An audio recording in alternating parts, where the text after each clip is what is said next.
Oh, gosh. This one's 45 minutes. Okay, one more. Just, where are the captions? Just one, last one. One more.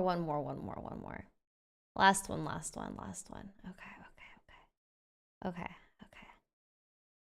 Last one. Actual last one. Okay, one more. On the afternoon of June 9th, 2017, 26-year-old environmental sciences student Yingying Zheng was traveling on a bus to an off-campus apartment complex in Urbana, Illinois, where she was planning to sign a new lease for an apartment. She was running late and sent a text message to the leasing agent to inform them that she would arrive just after 2 p.m. After riding on one bus, she exited and tried to transfer to another, yet mistakenly waited on the wrong side of the street for boarding and missed it. She walked to the next bus stop a few blocks away at the corner of North Goodwin Avenue, where surveillance showed that a black Saturn Astra passed her by at exactly 2 p.m. It then circled back around and stopped where she was waiting at 2:03 p.m. She spoke to the driver for approximately 1 minute and then got in the car before it drove away. No.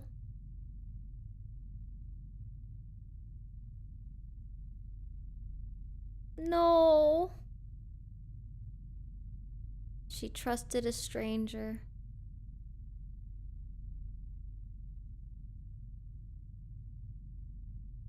The leasing agent sent her a text message at approximately 2:38, but received no reply. As the hours passed, Zheng's friends, aware of her errand and expecting her to return quickly, grew increasingly worried, and a missing persons report was filed to police at exactly 9:24 p.m. that night. The University of Illinois helped coordinate search efforts on and around campus. Yingying's family flew into the U.S., and a reward of $50,000 was offered for information leading to her whereabouts, but the local authorities received no leads. It was on the 12th of June, however, when the FBI discovered the surveillance footage capturing Yingying's last known location. They were unable to discern the license plate number of the vehicle from the footage, yet they were able to determine that there were 18 four-door Saturn Astras registered to owners in the state of Illinois. One of the owners was 27-year-old Brent Christensen, a PhD student at the University of Illinois who had graduated with a master's degree in physics and who had been married for 4 years to his high school sweetheart, Michelle Zortman. Investigators interviewed him on June 12th and inspected his car. When questioned, he reportedly claimed that he did not remember what he was doing at the time of Yingying's disappearance, but also stated he was most likely sleeping or playing video games. The police took his contact information, and he was released after just a 9-minute interview and a 5-minute inspection of his vehicle. 2 days later, upon reviewing the surveillance footage, investigators observed that the car's sunroof was similar to that of Christensen's, but more notably that the vehicle in the surveillance had a cracked hubcap, as did the vehicle of Christensen, and who at that moment became the prime suspect. He was called in by police in the late hours of Wednesday night, June 14th, requesting that he come in to discuss what they stated was an important matter regarding Yingying's disappearance. Christensen agreed, and an FBI investigator picked him up from his home and drove him to the Champaign Police Department at around 12 a.m. They got him. Wow. Of it, the 24 hours. Yeah, I assume you guys came at midnight. That this is a priority, so I assume that it would get too fast. But... yeah. Okay. Wow, let's change it up. Like I said, you're home. My name is Anthony Manganaro, especially with the FBI. I'm assigned here at Champaign. And then this is Eric? Yeah, Detective Eric Stuyvesant. Detective with University Police, okay. We are investigating the disappearance of Ms. Yingying. Because we are in my offices and it's late at night, I'm going to read you your advice of rights, okay? Again, this is a voluntary interview, so at any time you're done, we'll drive you back home. That's the end of it. So I know that you spoke with my colleague Joel. I've briefly been able to talk to him. We've been kind of running all over the state. So if you can kind of give me a recap of what you told him. No captions on this video. unfortunately. Our investigation, as I'm sure Joel probably told you, is the disappearance of this woman, this young lady, and the most viable tip that we had referred to a black Saturn Astra. So that's why he came to talk to you the other day. Do you remember what you told him? And I'm not going to hold you to it if there are certain details you forget. So they came. The suspect had just been read his rights and essentially made aware that he is now a suspect, yet instead of confronting the situation and demanding why he is being put in such an uncomfortable position at such a late hour, he calmly accepts and responds in a non-adversarial manner. Imagine yourself in his position. You have nothing to do with this young woman's disappearance, yet you are being hassled and even accused by police in a passive yet blatant fashion. You would most likely demand to know exactly why you were being questioned in such a manner, and exhibit some form of protest or objection at the current circumstances. They were just checking out all of the Saturn Astras in the area. I know it's a pretty rare car, so probably a short list. He asked where my wife and I were during, I think it was 2 or 3 on Friday. And I mean, I graduated a couple weeks ago, so I'm looking for jobs right now. So, I mean, We didn't I ask. was either playing video games on my computer or taking an afternoon nap. So, I was unable to produce an alibi. I looked into certain things to try and see if I could get some kind of info for an alibi. I sent some texts around that time, but none exactly between 2 and 3. He stated that he was looking for texts that he may have sent during the time in question for the purpose of producing an alibi. Yet he was clearly unaware that police would later confirm that he was not playing video games at any point during the day in question either. Even when offline, digital forensics are able to uncover the exact time a game was played and how long it was played for, which is far easier to determine on a computer than it is on a video game console like a PlayStation or Xbox. This wouldn't have completely refuted his alibi, as the suspect was smart enough to provide 2 possibilities. The narrative that he could have been sleeping at the time would still have credibility. I let them come in the apartments. They searched for stuff. I let them come in the car. They searched for stuff there. That was pretty much it. Okay. 10 minutes, 15 minutes. Gave them my info. What'd you graduate in? Master's in physics. In physics? Yes. Wow, that's way smarter than me. Thanks. His morale's high. I'm assuming that's over at the U of I there? Yes. Okay. You said your wife was out of town. Yes. The guys mentioned something about Wisconsin. Correct. Is that correct? That's correct. Okay. You guys are originally from there, or is Yes. that okay? Do you know what days she was in Wisconsin? Like late Thursday night, early Friday morning until Sunday evening. You mentioned that you thought you possibly sent text messages between, the hours of 2 or 3, so you weren't able to find any.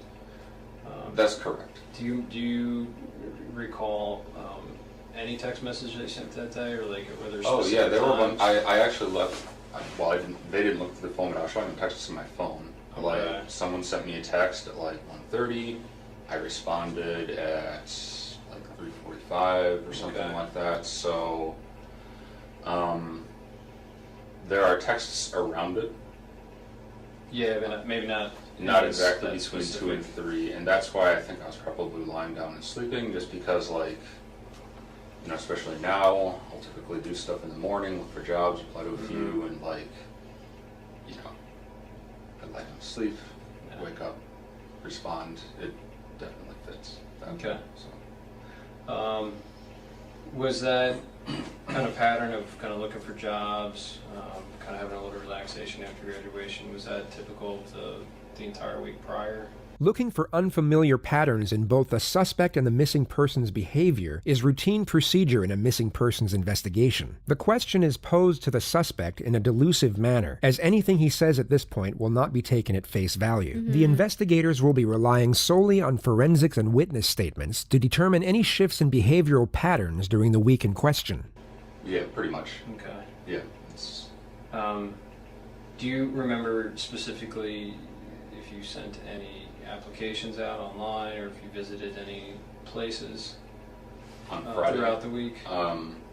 Throughout the week, I haven't had any in-person interviews. I had a phone interview on Thursday, and Anything on Friday? Okay. Do you have any questions for me before?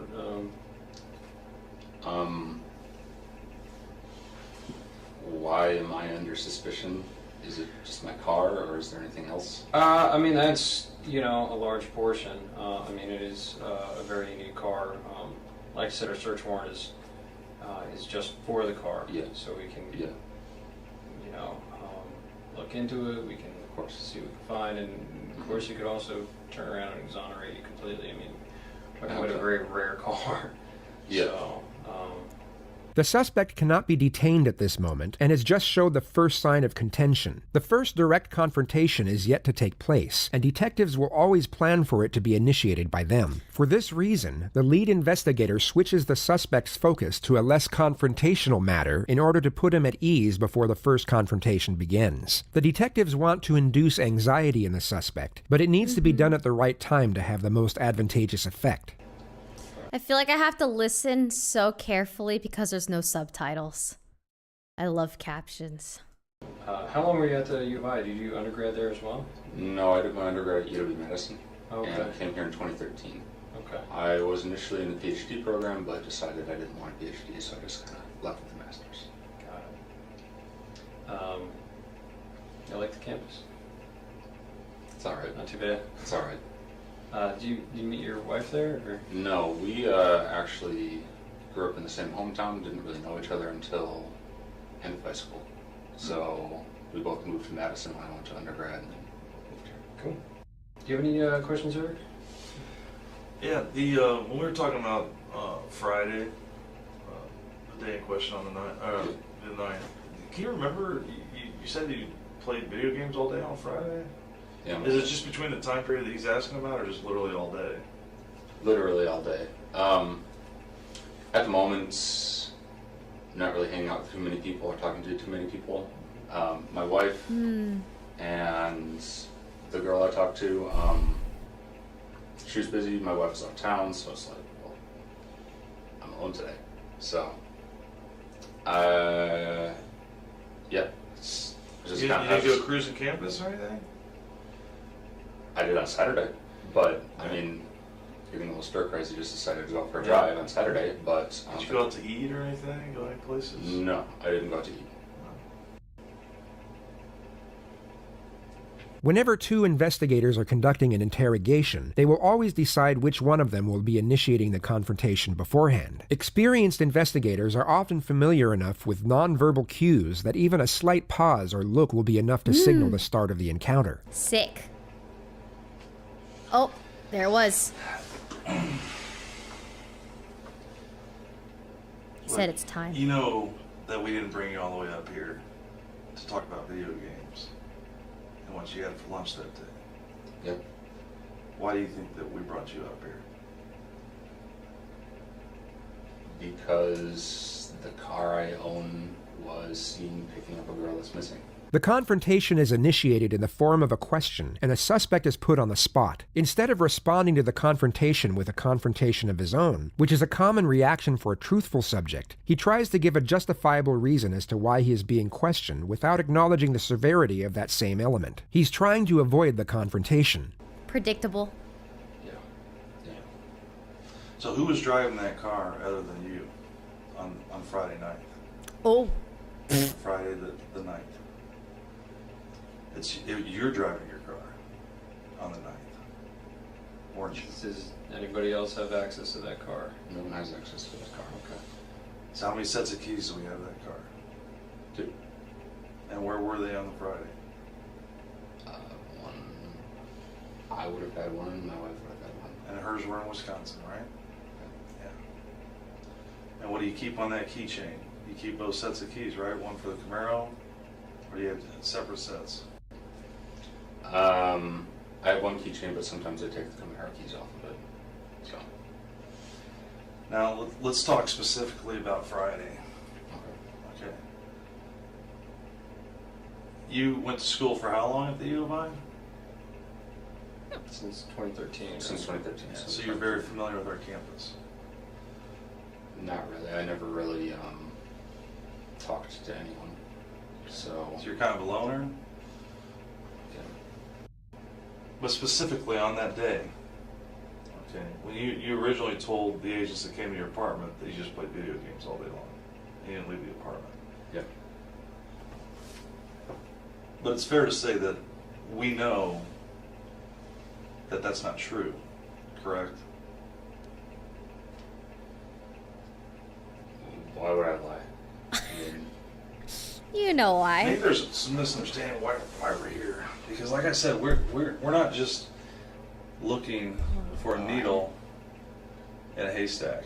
I'm sorry, let me take that back. We are looking for a needle in a haystack. yeah. But my point is, you're making it sound like we just randomly came across your vehicle of the 1,400 Astros that are in the state of Illinois. I have So seen the video. so what would have happened that day that brings us to you? Probably that I live in Champaign. The suspect once again refuses to acknowledge the severity of the confrontation and offers a justifiable reason as to why he is being questioned in such a manner. I mean, I've never seen one before, an Astro. So, Okay. No, well,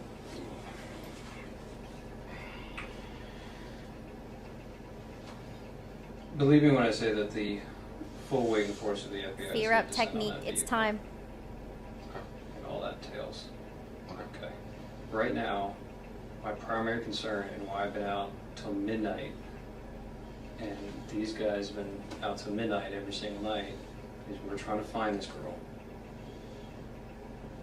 It's raining outside, it's nasty. She's a foreign student who's only been here for a few weeks. I want to find her. I'm asking for help. I know. I mean, I've got her getting into your car. I need to know why. He didn't deny it.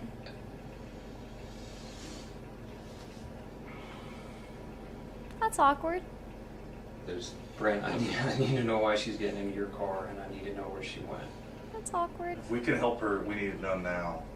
Because we need to move on from this. It's been like 6 days now. I don't know what to say. Sorry. And you've been at the U of I for how long? 3 years. And that you know what we do. I work in the Detectives Bureau at the U of I, and you know what we have access to. Cameras. Do you think that we're not going to track a vehicle all over campus? We control kiosks at bus stops. We can look in buses.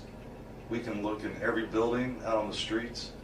And you're telling me that I didn't see you driving your car on Goodwin, that I didn't see you driving down Wright Street and turning on right in front of parking where everybody pays their tickets, and driving down University to Goodwin and heading south. And then you see her standing on that corner in that shade tree, didn't you? That's where you first saw her.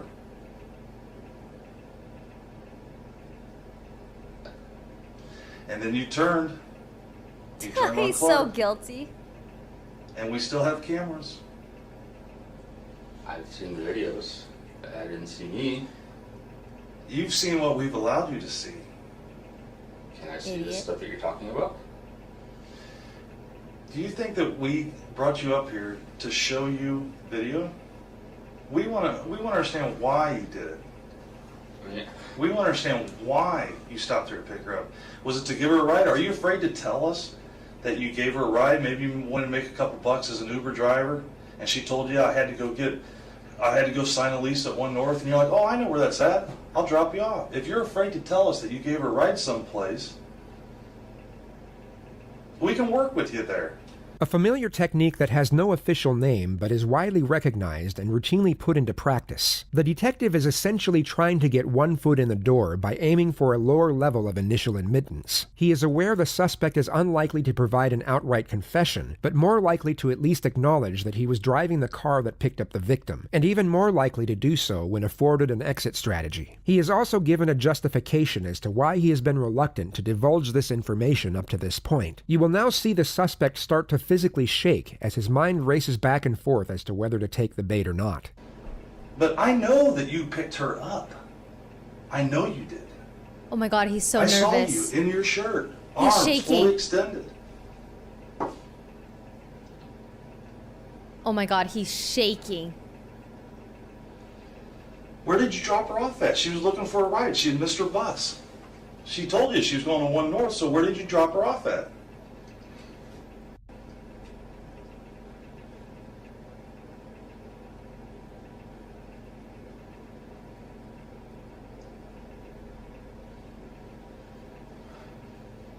Oh my god, the fear.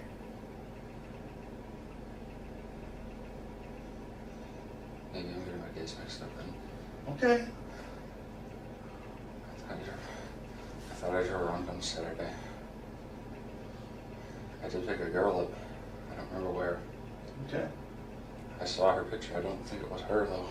Do you remember the girl's name that you picked up? No, she was talking very broken English. Okay. Tell us about what happened. What time of day was that? The Early fear. afternoon. I don't really remember. Okay. I was just driving around. I saw a girl, and she was very distressed. Okay. So I stopped. The my car foot's and through looked the at her. door. I asked her if she needed help. I talked to her for a little bit. Not much. I gave her a short ride, a couple blocks. Okay. She freaked out and got out. Okay. That's all it was. Was this when you got on the north side of the railroad tracks on Goodwin? When you went across University and you drove on north? Did you let her out by the hospital or by the railroad tracks? Or where did you let her out at? I don't really remember specifics. Was it close to where you picked her up? Yeah, it was relatively close. It was in a residential area. Okay. So I'd never really been over there before. I had no reason to. Okay. I mean, When you say she freaked out, what did she do? Did she start throwing things at you? Did she scratch you? It looks like you have a scratch on your right bicep there. Is that from? I scratched myself in my sleep. That's from me. Mm-hmm. Okay. So she just freaked out. So she's sitting in the front passenger seat of your vehicle? Okay. Has anybody else sat in that front passenger seat since she got out of the car? probably. Not with me, but with my wife probably. I mean, So other than your wife, I don't who know. else sat in the front passenger seat with you that you know? maybe a guy she's hanging out with. Your wife? Yeah. Okay. Beep. I don't know. I don't Okay, think it so- was her. And if it's her not again, Okay. I want to find this girl because I know she's alone and scared out there, and we don't Yeah. have any contact with her. So you said you picked her up. Yeah. You went a couple blocks away into a residential area. Do you remember if you went north? I went north for sure. Okay. I mean, I know my criminal directions in the Yeah. city. Okay. So you went So north. that was relatively close to Loomis. So All right. To where? it was relatively close to Loomis. I'm somewhat Loomis? familiar with that area. Okay. And she said something like turn left after a couple blocks. Maybe she said something else because that's really when she started freaking out.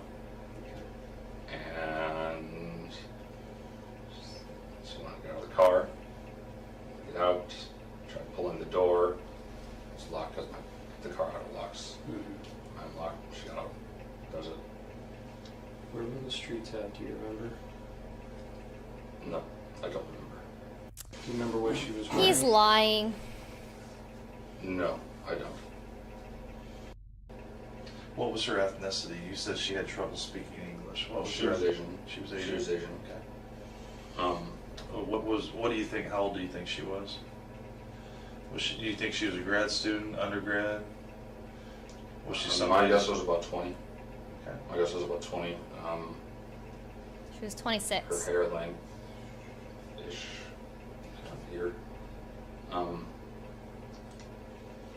I have trouble telling Asian people apart from one another. Sorry. Well, you would remember No, this that's- very specific though, because when you pulled up to her, you rolled your window down, she leaned into your car, so you were looking right at her face. And what did she Yeah. have on her face? What did she have on her head? You were looking right at her. You would remember if you let a You don't stranger remember. into your car like And that. so I taught many semesters here, and a lot of the students were Asian. Was she wearing glasses? Did she have a ball cap on? The detectives continue to inquire over the missing person's appearance in the hopes that the suspect will give them an accurate response. If they can ascertain that the suspect's memory is clear enough to accurately recollect what clothing an individual was wearing at a particular time, it will enable them to cut through claims of a poor memory when inquiring into separate matters that occurred during that same time period. If the suspect is guilty, it would be in his best interest to continue to assert that he can't remember. He has already stated that she was Asian and had poor English, yet these general details are far easier to remember than particulars, such as specific articles of clothing, which detectives are now trying to trap him with. She might have been wearing glasses. I don't remember that. So What did she tell you whenever you rolled down the window and you were chatting with her? You said she looked distressed. that's when I stopped. Do you remember specifically what Again, I thought it was she said Saturday. to you? I asked her if something was wrong.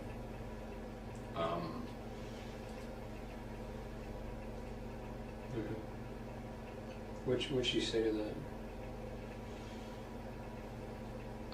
She said, I'm late, I need to get somewhere, or something like this. I was not exactly out of it, but just kind of like, oh, I'm going to help this random person, so I'm kind of in a weird mood in the first place.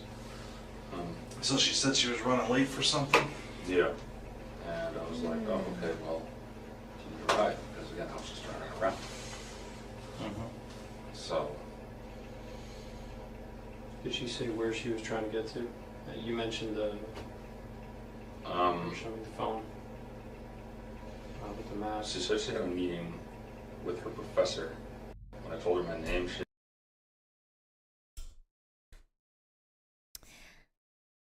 Listen. We can all pretend that you're like worried about my well-being, telling me to go to bed at 11:47 p.m. All right? We can pretend that, but we all know you guys are just projecting what you should be doing because you have to go to work in an hour. All right? We know that you're tired, but you can't stop watching. Okay? We know. All right? I've watched like how many hours? 15 hours of criminal psychology? You think I don't know this? I know you got school in an hour or whatever. I know you have work and you stayed up all night watching, okay? Don't act like it's for my well-being. What I learned from this is that everyone is so selfish, okay? I know it's because you stayed up all night and you avoided your responsibilities, all right? You go to bed. You. didn't really hear it, so I'm totally joking, but I'm serious, kind of. I'm serious, but like I'm joking. I meant it, but like I meant it like I'm joking, but I'm kind of serious, but I'm not, you know? Okay. say it again. Times her English was really bad. This is the last I video. wasn't speaking properly either. Yeah, I mean, we really didn't talk about much. There really wasn't much said. She looked freaked out, so I took her to ride. So how long do you think that she was in your car for? Less than 5 minutes. Not less than 5 minutes. Not long at all. There's just a few blocks, and I apparently took a wrong turn compared to what she said, and that was enough to spook her. I don't know. So when you crossed the railroad tracks, did you turn to the left or to the right? I don't remember railroad tracks. So This is the last video. you said you kicked her out of the car in a residential neighborhood. She got out of the car. I Oh, didn't. she got out of the car? She wanted to get out. Like, that's why I let her out. Okay, she was freaking out. Yeah. Okay. And she was saying things that Because- you didn't understand. Because you, I- she thought you took a wrong turn. Yeah, and something was up. I don't know, something like that. So Oh Yeah. no. she tried to open the door, but again, it was locked because my car auto locks. Obviously wanted to get out. I'm not going to keep someone I barely know in my car who just want to be in there. You know, another girl. So Copium. we're up. That was the last I saw her. Really? All right. I mean, I would have told us earlier, but I mean, I thought it was Saturday. What does that have to do with anything? Whether it was Friday or Saturday? Mark's pickup and drop off points. Again, I was driving around a decent amount beforehand. I don't remember exactly what I did beforehand. Yeah, you were definitely driving all over campus, and you were by yourself, and you weren't playing video games all day. So why would you tell us? Oh, that? yeah, Why why'd would you tell lie? The FBI that comes to your house that I you thought it were was Saturday. I don't. Oh, I see. You didn't mix up the days. I mean, I thought I was doing it Saturday. I So see. what did you think that those two agents were at your house talking to you about when they came over? Friday. That's why. I mean, Friday is a day, or Friday, or they're there to ask you if you picked up an Asian female and gave her a ride. about Friday. I mean, they were asking me about Friday between 2 and 3. So I told them. Trips, thanks for joining. Maybe I got my days mixed up. You know, I said a little bit ago. I thought I was doing this Saturday. But you didn't bother to tell them, oh, I didn't. I played video games all day Friday, detective, but I actually did pick up a female on Saturday. You didn't feel the need to give them that information? And it might be important? I mean, The lead investigator makes the mistake of interrupting the suspect during a direct confrontation. He is understandably getting impatient, and is at this moment more focused on gathering pretext for cross-examination at a later stage. All right, so you go No. northbound through University. Where do you go next? Do you remember? I turned left, so it looks like What I a did go rookie past mistake. University. Recounts driving route. I'm going to ask a Route. personal Route. question. Route. Don't take it the wrong way.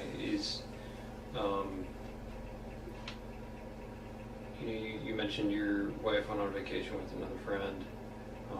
You mentioned that there's another guy she hangs out with. You mentioned there was another girl you hang out with. Do you guys have a We're in an fairly open open relationship? Okay. Yeah, I have a girlfriend. She has a boyfriend as well. Okay. Some So what? kind Yeah? of strain between us as well, in an unrelated way. Okay. It's not just the open relationship; it's just a strain. So So every marriage goes through some rough patches. yeah, You know, I mean, how long has that been going on? That strain? The detectives are now building a foundation for the reframing technique. The fact the suspect has been going through a rocky marriage will now be afforded to him as a justification for the crimes he committed at a later stage. Ah. a few months. A few months. I mean, Thanks, Jesse, Kiko, Arpit, and Mark. Thanks for joining. yeah, I mean, I didn't tell her that I did this because I was scared that, I mean, oh great, now this is happening. Did she go to Wisconsin with a boy or another girlfriend? Guy.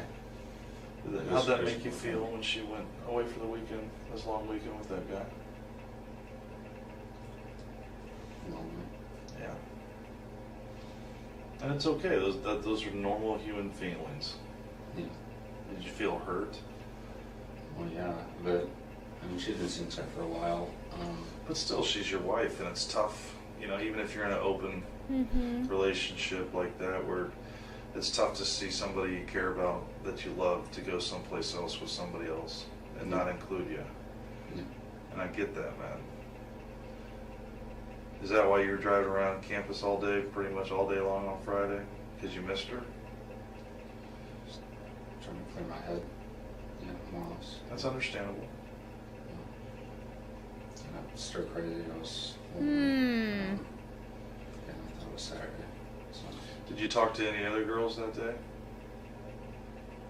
no. Did you talk to any other girls on Saturday? Or did you stay home Saturday? No. Once again, days mixed up.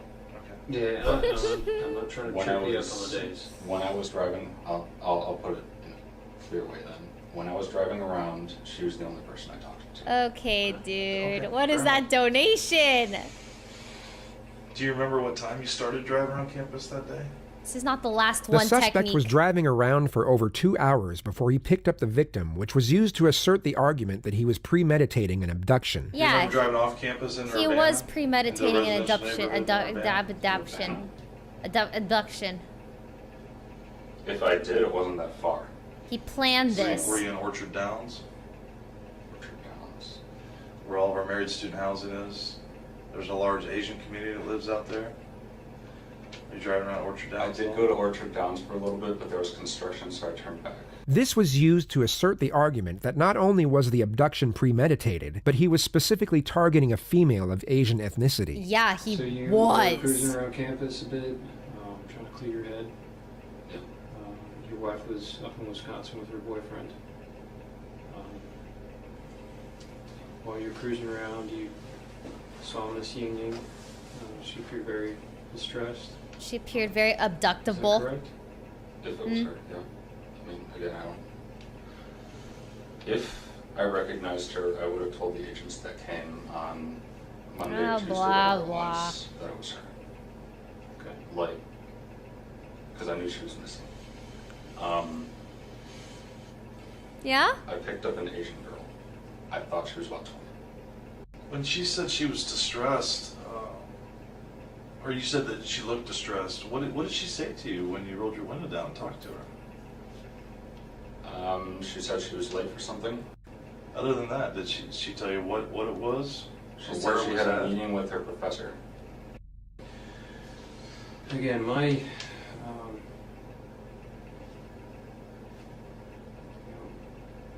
my theory is that she didn't get out of the car. I'm just being open with you. My theory is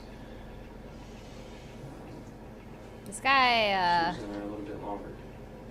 he messed The lead up. detective is now using the same technique as the second detective used earlier to gain the initial admittance from the suspect. He doesn't directly accuse the suspect of abduction, but is trying to gain further admittance past what the suspect has already acknowledged, being that he simply picked up and dropped off Yin Ying after she panicked. I'd like you to be more forthcoming with me because, again, I need to find where she is. We have 600 Chinese students that have volunteered to look for her. What I can tell you is that Fear we will time. find her. Now, when we find her is up to you. Because you know, and we know, that she didn't just get out of your car. So we need to know where she is now, so that we can move forward from this. But if you maintain that she just got out of the car and walked away, it's very difficult for us to move forward. Were you hoping for just kind of like a quick tryst with her, or see if trying to pick her up? I mean, that would have been nice, but Another rookie mistake. Do you have, I'm going to ask you a weird question, and His a lot phone of us was have on. fetishes. How would you describe your relationship with your wife? Are you guys into certain things? Do you like porn? Do you like... we're pretty vanilla together. But Vanilla? yeah, that's pretty much it. We have some stuff in our apartment. I mean, do you have like certain types of people that you have fantasies about that you might want to hook up with? You know? Not particularly, no. Well, I'm just about to take. Okay. I want to hook up Have with you ever, anime like- characters. You do realize like everything you tell us, we fact check regardless. But they don't of what you exist. tell us. So, Yeah, I know. like stuff like YouTube videos that you've seen Okay. regarding Asian women. Do you like videos of Asian women? Like Korean women? Like K-pop songs and stuff. I mean, Maybe. I like all types of women. Okay. And that's the truth. So I don't have an Asian fetish. But something drew your eye to her. Yeah. Because Distrust. you were cruising all over, and If He she was was looking truly for a girl. distressed, I mean, there was an e-phone stand right behind her. She could have pushed that button and got help. And she didn't ask you for help, per se. She asked, she needed to get to, she was late for something. Yeah. And that's, so you offered to give her a ride. Mhm. You're a smart man. You have a PhD, right? Masters. Master's. Oh, you got out of the PhD. You're still a smart man, is my point. So you have to understand how technology works. How do you think I knew that she Googled the address to 1 North? How do you think I knew that? 1 minute after getting in your car. How do you think I knew that? Mm-hmm. We know that she didn't get out of your car. You need to be honest with us. Help us put this to rest. Help us bring her back to her family. You can do that. You can do that. You can do it right now.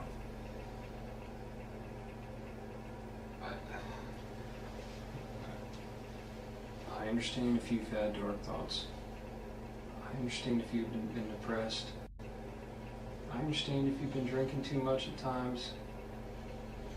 I understand if you've had sadistic thoughts, wondered what it would be like to commit an act of violence. I know that temptation is out there. I need to find her. I know she got in your car. You went with her. Where is she? You've been depressed. Your wife just left to go on a vacation with another man. You see her, she gets in. She's vulnerable. Let me find her. I think I've told you. Okay, so did she get back in your car then? No.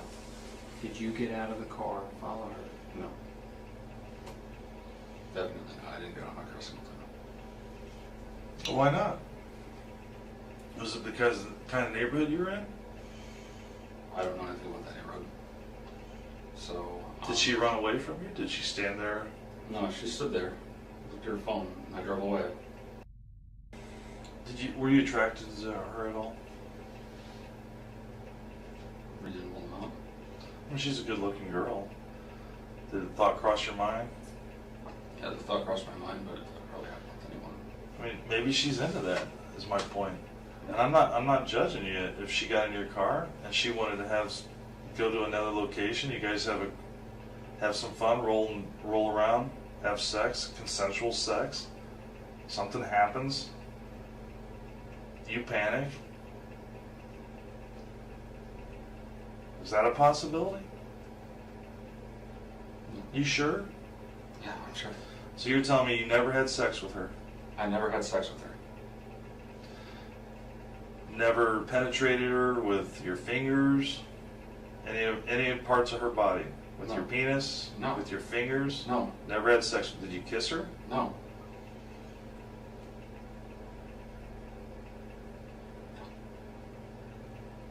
Liar. Liar. He's a liar! Are you afraid to tell me if you did? Yes, he is. It seems like you're trying to think, instead of just answer the question, you're trying to think about 3 steps forward, Well, like where I'm going with it. And I think I've demonstrated enough, I've shared enough with you that you know that I know that you didn't drop her off in that neighborhood. You know that we can follow her phone. okay. Mm-hmm. So where did you drop her off at? Where'd you take her, Brent? The suspect maintained his innocence and was released without charge, but was No. immediately placed under surveillance at the completion of this interrogation. 4 days later, the FBI reached out to his girlfriend, Tara Bullis, who agreed to wear a listening device and attempt to get him to open up about Yin Ying's disappearance and his potential involvement. This arranged strategy turned out to be a total success, and Brent Christensen was arrested on June 30th, exactly 2 weeks after his interrogation. An FBI agent testified that Brent Christensen's girlfriend became a key part of the case when she agreed to record conversations she had with him in the weeks following Yin Zhang's disappearance. A total of 9 recordings came from that. At first, he denied guilt and told her everything would be okay. But then on June 29th, after a night of drinking, he described killing Zhang in detail. Investigators say the final recordings were made the day of a memorial walk and concert for the missing Yin Zhang, an event that Christensen actually attended with his then-girlfriend. What he didn't know is that girlfriend was wearing an FBI recording device. On the walk home, the two began to talk about the crime. "I cut her clothes off and just started doing stuff to her," he said. Earlier in the conversation, he said, "She was resilient. I tried to choke her to death, but she didn't. I choked her for what must have been 10 minutes. Then I released her breath. I couldn't believe she was still alive." Christensen said he hit Zhang in the head with a bat and stabbed her, and she was still alive, so he decapitated her. Prosecutors say the recordings show that Christensen bragged about killing 12 other people, but they have no other evidence of more victims. Ying is the only person that has produced evidence that leads back to me. Number 13, he said. "I've been at this since I was 19. He told his girlfriend he had been wanting to talk to someone about it and he wanted to kill more people. "I still want to do it," he said. "It's my legacy." And as if this has not been hard enough for Zhang's family, some of them were in the courtroom today.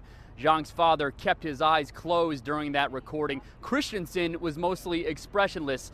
His defense team has tried to paint him as a man with mental health and substance abuse issues who does not deserve the death penalty. The trial continues next week. It's a step toward justice for What? Yin Zhang. The man who kidnapped and killed her is guilty. Good evening, I'm Paul Cicchini. And I'm Jennifer Roscoe. A jury took less than 2 hours to convict Brent Christensen of abducting and killing Zhang and lying to the FBI about it. She was last seen June 9th, 2017, getting into his black Saturn Astra on the U of I campus. Christensen faces either life in prison or the death penalty. Brent Christensen, the convicted killer of Chinese scholar Yin Zhang, will spend the rest of his life in prison because a federal jury couldn't decide if he should be sentenced to die. The judge certainly didn't mince words in his final statements. CBS 2's Tara Molina is live in the newsroom with more on that decision tonight. Tara. Erica and Brad, this is the same jury that found Christensen guilty of kidnapping and killing Zhang. They couldn't come to a unanimous decision on the death penalty. And the judge certainly didn't mince his words. In his final statements to Christensen, he said, quote, "The mercy extended to you by this jury is a testament to their humanity, not your character." Brent Christensen is currently serving his sentence at the maximum security Statesville Correctional Center in Illinois. Despite the FBI recordings, he maintains his innocence to this day. The body of Yin Zhang is yet to be recovered.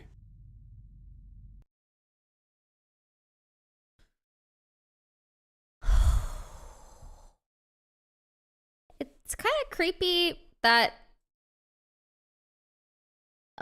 he seemed like normal, you know?